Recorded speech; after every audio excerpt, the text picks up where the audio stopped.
Aloha, I'm here with Nicole from the New York Daily News, and I'm here to give an account of what were the events immediately leading up to and following the incident that the YouTube video has gone viral on. So I can start with well, Nicole, let me ask you, how much time do you want me to take? Do you want me to take an hour, or do you want me to take less time than that? I'm going to ask you a couple questions, and then you don't have to take. This will definitely not take an hour. If you could just tell me about the traffic stop that when, where, and why they pulled you over. Yeah, so I was on my way Wednesday morning of. I was on my way to a GMO moratorium, which means a cease of all GMO activity is that is up on the ballot here in Maui County, and down at the county council chambers, they were taking public testimony that Wednesday morning. And so I was on my way there to share my 2 minutes, 2 to 3 minutes they were giving everybody about what I wanted the county council members to hear as far as testimony before they deliberated or voted on what they thought whether the moratorium should or should not go into effect. And it's significant that that's happening in Maui because Monsanto uses Maui and the other Hawaiian islands as their sterile petri dish, if you will, for their GMO crop modification, and Maui and the other islands are the beta test for the whole world. And so they're really doing this right in our backyard. And if we have a initiative that a group called the Shaka Movement put together. They raised 20,000 signatures, and even though a lot of those were disqualified for whatever the small reasons were, we did get enough signatures to see the initiative come to life on the ballot come November.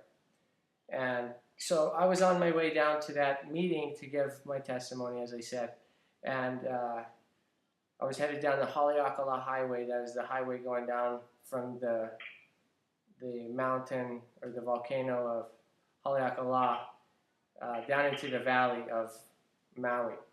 And I was speaking with my ex-wife on the phone about where I was going to pick the kids up later that afternoon. We have a shared custody with our children. And as I was finishing up the conversation with her, I noticed that I was had a police officer behind me with his lights on. And something that I do want to bring to light that I didn't before was that that police officer, I saw him in an intersection in a stoplight as I went past on the highway, and he was going straight. He was in the lane to turn straight, and he ended up turning right after he would have had to have seen me and seen my no license plates on my car, and then wanted to give chase from there. So it's important to see that he saw me with my no license plates, and then he decided he was going to pull me over. And so when he approached the vehicle and he approached my automobile and told me he had pulled me over for not having a license plate, I told him that I was aware I didn't have a license plate, that I was a individual, sovereign person that understands my rights, outlined in the Constitution, also outlined in the Declaration of Independence, and that I reserve all those rights, and that if I would like to use the cell phone, that I could use the cell phone, that it was my duty as a part of the legislative branch of government, as one of the people, to separate myself from laws that are unjust, that encroach on my not only federally protected rights through the Constitution and Declaration of Independence, but those rights outlined are our rights bestowed upon us by our Creator. They're the laws of nature, and simply put, that we may move ourselves about nature in harmony with nature as we choose, that we don't need documentation or paperwork to do so. And the police officer told me that I needed to turn my car off, that I was making him nervous. And again, it's important to know that we don't have to turn our car off. I had not been detained, I had not broken any laws, and therefore I was free to drive off, which I did. And the police officer ran back to his car, and I saw him through my side view mirror run back to his car, and got and pursued me in his cop car.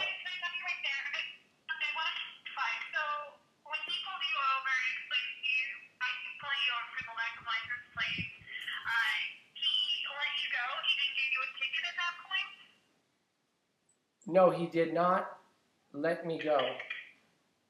I informed him that I was not part of the corporate United States system, that I was a real me, moving myself about, that I didn't have identification, that I do not take part in the corporate United States system.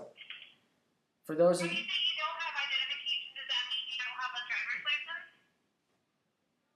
I don't carry a driver's license on me. I don't carry identification on me. And that is my God-given right. And it's my duty to exercise that right. And I'm doing this as an example to show other folks in my community, we don't have to do this. We grumble about paying $200 a year to register our vehicle, and we have a safety tax also here, and we get tickets of $300 for talking on the cell phone. That was a law that was not passed with our consent. And as the legislative group of our government, which we the people are, most people don't know that. They think legislative personnel like senators and other elected officials are the legislative branch, but it's actually the people. And so we have to break away from those bounds, those binds that are corrupt, and those laws that are unjust. That's our duty. That is what the Declaration of Independence outlines. And so I drove away from the cop, left him standing in my window. So, and I had, yes. Was he following you at that point? He followed me for about a half of a mile. And I want to note that before I left, I told him, hey, I have a meeting to be to that I'm late. And that was the GMO moratorium public testimony meeting that I spoke of earlier. And that I would be at the courthouse doing that. And so I let him know where I would be, so that he would, if he needed to, he could come and speak with me further. And so when I left the building of the GMO moratorium testimony meeting, I wasn't too surprised to see the officer lunge out of view with his vehicle with the lights on and jump out of the car telling me to freeze. I was under arrest. And I asked him what I was under arrest for, and he said I was under arrest for resisting arrest. And I said, I'm not resisting. I've never been placed under arrest. I haven't done any crimes that I would be placed under arrest for. If you want to talk to me, I'm right here. What do you want to know? I'm willing to sit down here with you and talk with you with my hands in the air. He wasn't aggressive.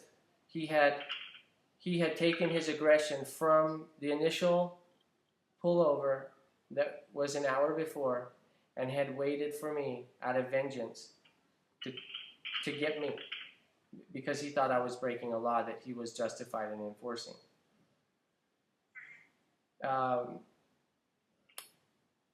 I told the officer that I hadn't done anything wrong and he cannot just arrest me for doing nothing.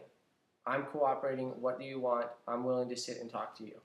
He kept coming towards me and eventually grabbed a hold of my hand, trying to take control of me and handcuff me. And again, I have done nothing wrong that would warrant being arrested. And in the video, you make a sudden movement that was a quick release of my hand from his hand. Because I knew I needed to pull my hand away from him. So, and if I did not pull it properly, he's trained to hold on to me properly. I understand how to get away from that. So, I noticed in the video as well, you were also barefoot. yes, I'm barefoot, and I generally am barefoot. In Maui, I can get away with it. When I travel in the mainland, people don't look at you the same if you walk into the store barefoot. Here in Maui, we can get away with that. For the most part, I run around barefoot. And that is so that I can stay physically connected to the earth. The earth has an electromagnetic field around it. And our bodies have an electromagnetic field around them. And in order to live within harmony of nature, which is the high law that I'm standing on, which is the law of nature, then if I'm in a resonant frequency, in other words, if I'm in the same frequency as the earth, then my systems, my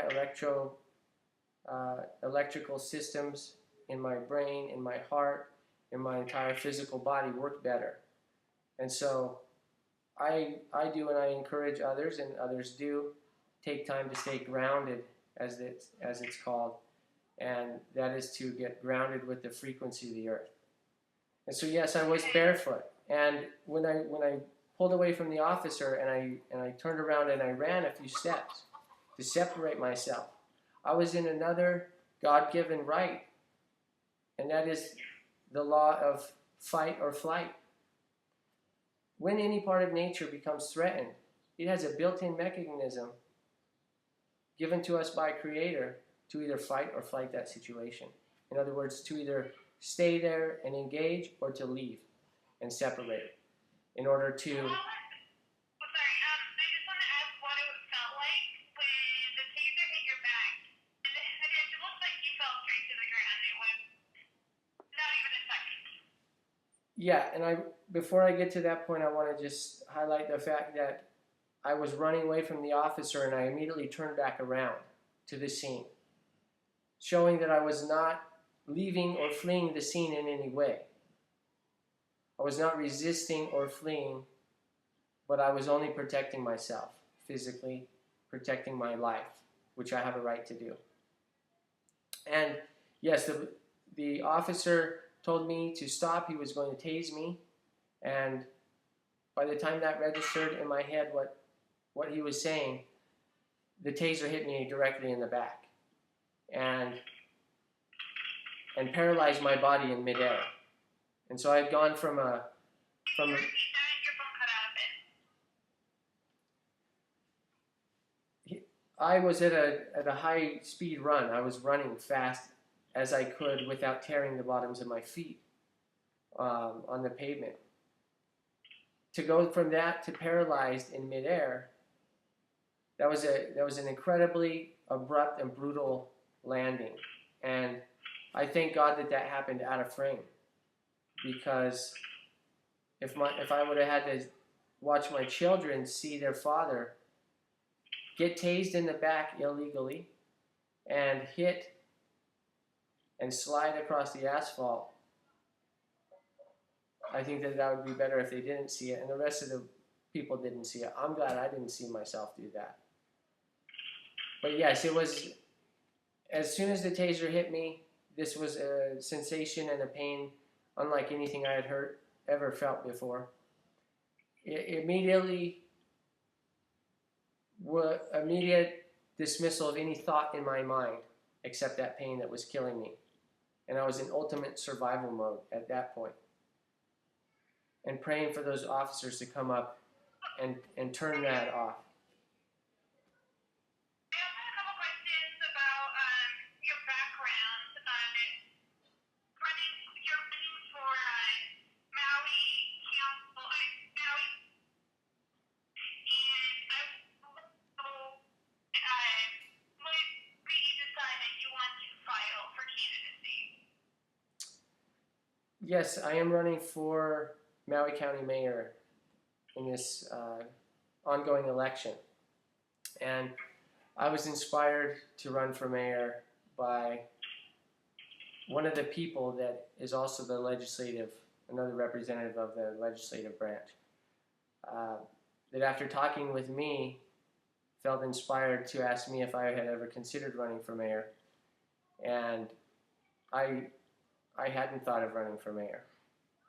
I say what I say to everyone, and everyone that knows me knows that I talk a lot about freedoms and rights and what we should be doing and what we could be doing and what we're not doing. And Did you say environment? excuse me? Did you say environment? I missed that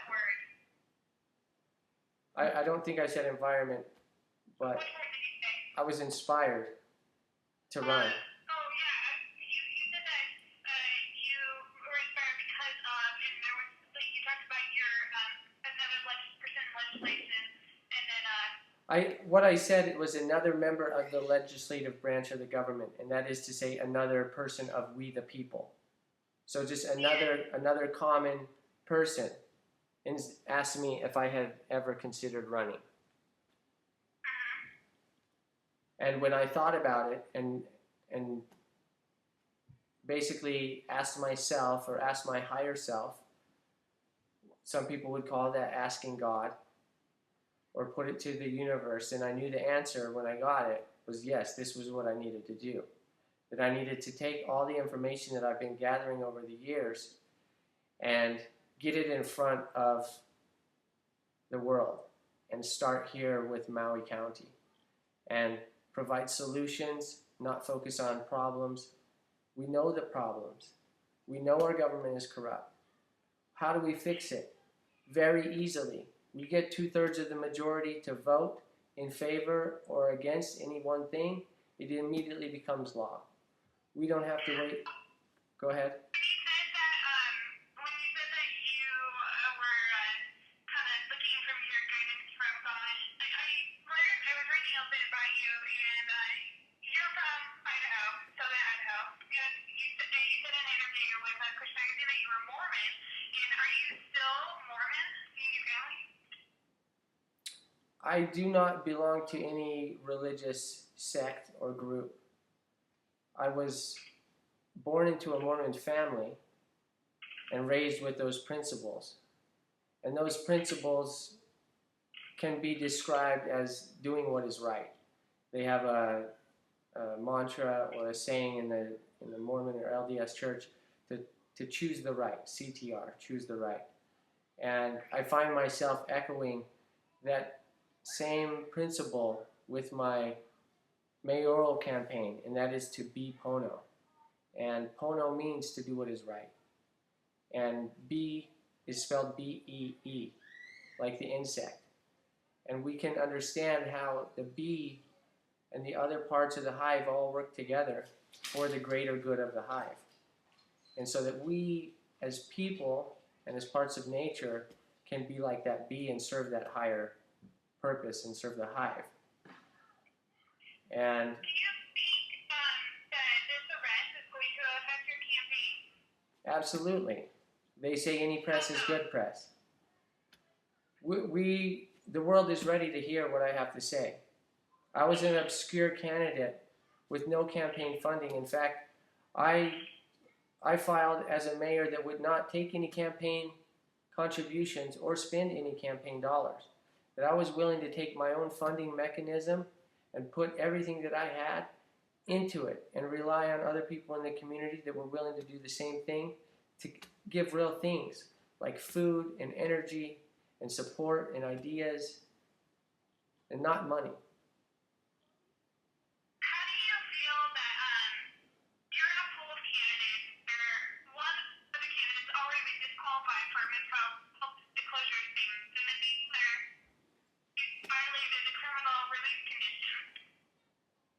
Well, if you're speaking of Nelson Waikiki Jr., he is a good friend and a brother of mine, and we're on the same campaign, as are the other candidates. We want a better Maui. And in order for that to happen, we need to remove the corrupt leaders.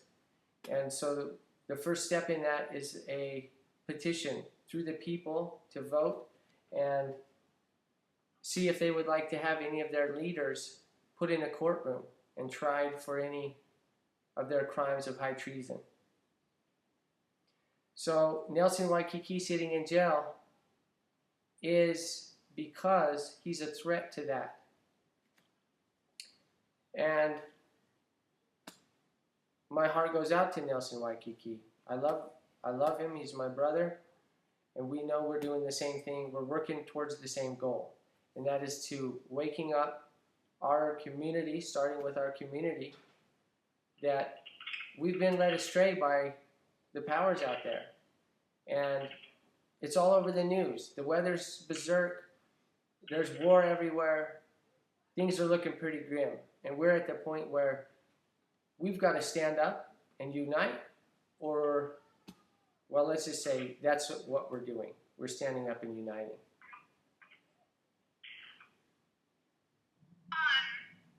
So do you think also, so you don't necessarily regret, obviously it's going to affect your campaign, but what about your business, the bond business? Do you think like voters are going to be concerned over that? I think that my funding mechanism, which is to create a Hawaiian peace pipe. I am a Hawaiian peace pipe maker, and the name of that Hawaiian peace pipe is the BooTube. And I have the website for that BooTube is called themauiwowie.com. And anybody who has had the privilege of medicating and elevating with a BooTube knows that there's a significant quality there. And that quality is that it's a natural part of Mother Maui. It's a living piece of bamboo. And it's a conduit for energy and electricity. And the BooTube is very much a metaphysical experience. I absolutely know that people seeing and knowing that will respect me as a leader for them, as a fellow brother and sister, as a fellow father who's concerned with. So basically, your campaign, the one main funding mechanism for your campaign is business making the I guess what you call the BooTube. Hello? Yes, that is my main funding mechanism to create cash in my life. The mayoral campaign is just coming from the heart. Any money that I have in my pocket, I will freely give to that. But I am not funding a campaign with my peace pipe business, no. I'm feeding my children with my peace pipe business, and I am paying for fuel with my peace pipe business.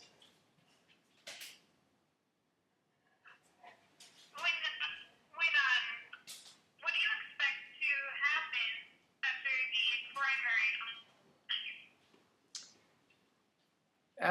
the primary? After the primary on August 9th, we're going to have a unified new government ready to take the place of the corrupt government that has been separated from by we the people here in Maui County. After the primary, I mean, what did have to happen after the main election? I assume in November, right? We can make steps anytime we want as the legislative branch. We don't have to wait for a voting session in order to make a law, or in this case, recall an official in our local county government. What we can do is gather two-thirds majority vote. And the reason why we've gotten used to having representatives do the voting for us is because before the use of the internet, it was very difficult to talk to two-thirds of the people in any state or any area and get them to agree on one thing. But now with the power of the internet and Facebook and YouTube and the other social media networks, we can take a agenda, or we can take a law, or we can take a notice, and we can share that via the internet with 100% of the people in our community. We can literally put that in on everybody's computer so they understand what they have an opportunity to vote for. And if 2/3 of the people are willing to sign on that, then that will become law immediately. And that's at this pace of which we're moving. We're not waiting for even the primary elections, and we're certainly not waiting for the November elections. We the people have the power to make this happen anytime we want. And I'm one of we the people. I'm willing to stand up and say these things are true, and everybody join together, put your shakas in the air. Because power to the people. This government was instituted for us, by us, and that means just that. That we can take that government away because that government works for us. And we've forgotten this, but these are the things that our founding fathers built this great country upon. And those are the same principles that we stand on now.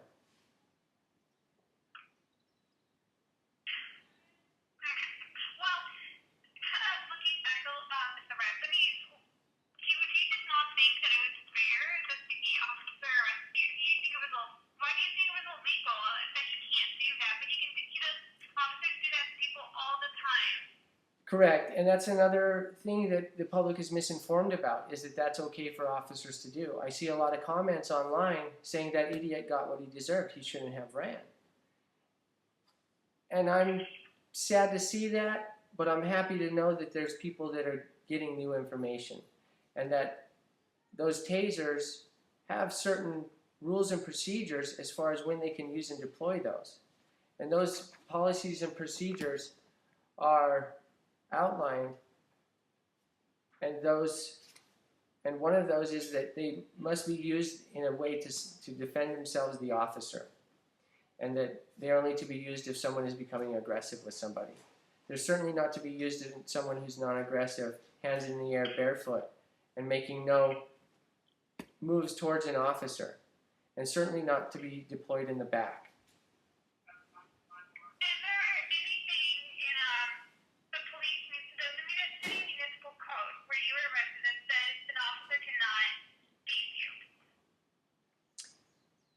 There is code that outlines those rules and procedures for using a taser. I do not know those codes. I have counsel that knows those codes. We have other people here in Maui that have cases pending the Maui Police Department for the same thing. So what we're talking about is a group lawsuit against the Maui Police Department.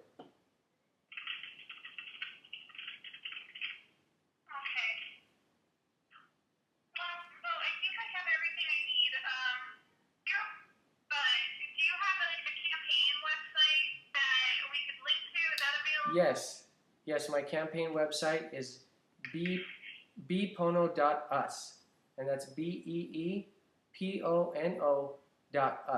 and it's .us because this is about us. This is not about competition. It's not about .com. It's about .us, and that is a website that folks can share their thoughts and opinions on anything they would like to, because as a mayor, it is my job to hear the voice of we the people and to best represent that at the county level.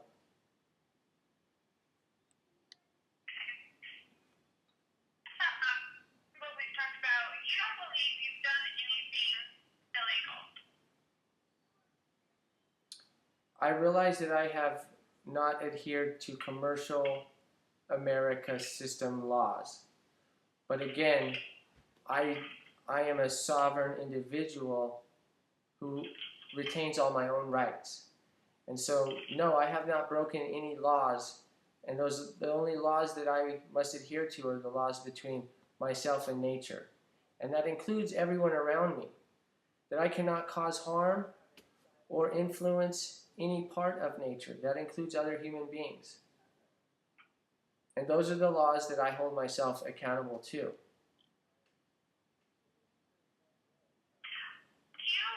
so when you talk about individuals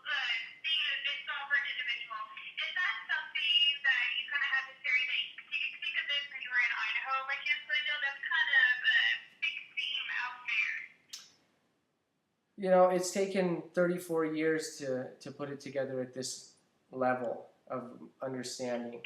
And for anyone out there who is concerned or curious about the laws that I'm standing on, where I would send them is to the Declaration of Independence. And that Declaration of Independence outlines those individual freedoms of which I speak. It is not our Declaration of Independence from England. It is our declaration of our individual independence. Now, it was true that those individuals came together in a unanimous, united way to form the United States of America. But the United States of America Constitution and Bill of Rights stand on top of the rights outlined in the Declaration of Independence. So again, Declaration of Independence is going to have all this information in it. Okay. And how old are you? I'm 34. 34? Okay. Okay, if not, that's everything I need. If I have any other questions, is this a good number to give you a call?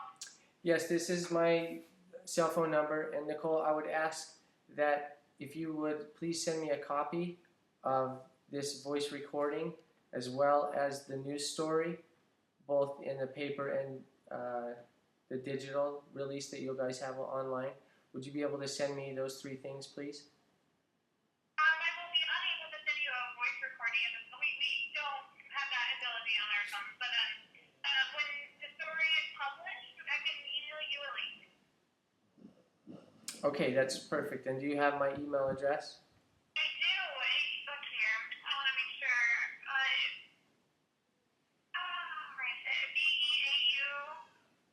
BEAUBHOX@gmail, right? Correct. Thank you. Okay. Okay. Thank you very much. Thank you, Nicole. Have a great day. You're welcome. Aloha.